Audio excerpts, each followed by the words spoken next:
Well, we're in for a treat again today. Seth Fullerton is with us, and he's going to show us a project. Now, you're the director of photography. How are you doing this instead of that?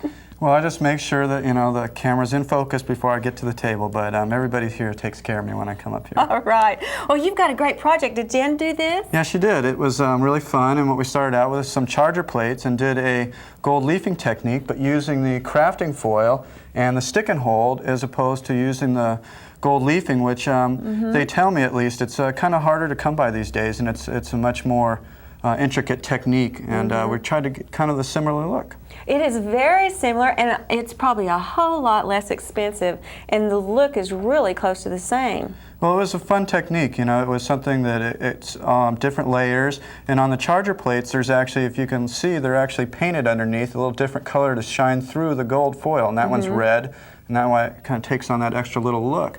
And on the silver one, it's actually purple underneath, if you can believe it. You kind of have to look at it closely, but it really takes on a different look as opposed to if you just let the wood, it's a natural color, which the frame actually was its natural color, but that was a paper mache frame, and then this foil you can tell is a little bit shinier, and the reason being is it has a gloss finish on it as opposed to the satin or matte finish that we used on the charger plates. I see, so it would just be your preference as to which way you do it. Absolutely. Well, let's get started. I want to see how you did this. Okay, well this is real basic, and on the charger plate we start with these really cool wooden plates that come from Walnut Hollow, and they're basswood, and they're really nice because they're all finished and everything really first, so you don't have to really sand them up. All right. And then the first thing we're going to do is we're going to base coat them. And this one, like we said, is red, and we're just using the Aleene's acrylic, and it's real simple. Everybody knows how to paint, I think, pretty much, and you're just going to get a real good base coat on it. You can probably do it in one coat. I would just suggest that you do a good coat.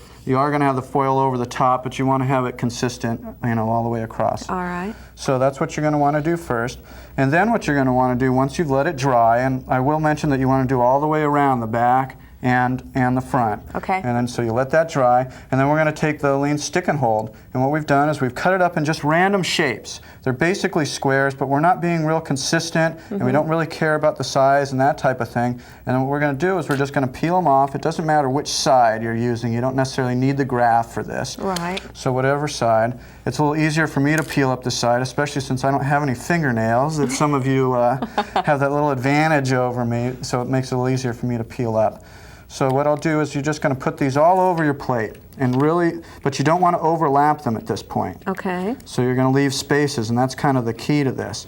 And then what you're going to go do is you're going to go back, and as we know, the stick and hold has another paper on the other side. Yes. We'll peel that away, and that will show us that we have our sticky part on the plate, but just in that little square.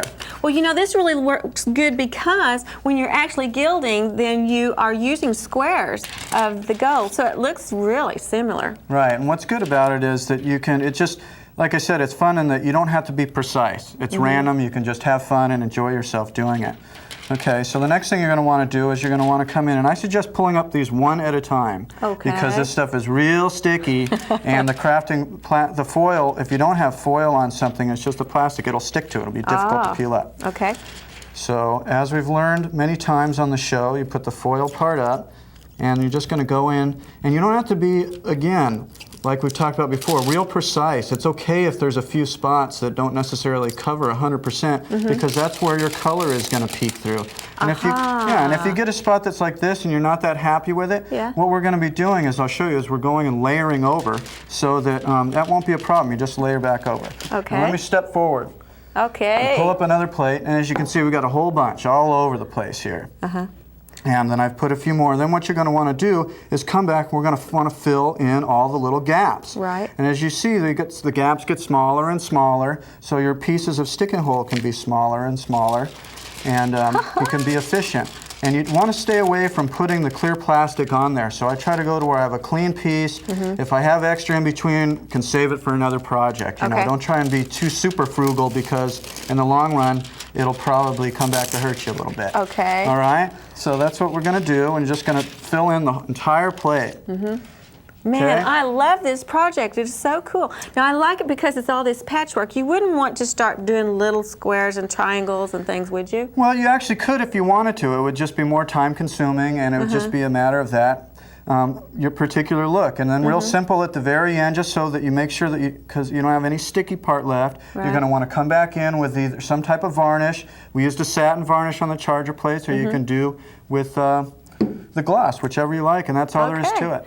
Now we've got a great kit today. We get a wooden charger, the Aleene's Premium Coat Paint, 2 packages of Aleene's crafting foil, more than you need, and the Aleene stick and hose.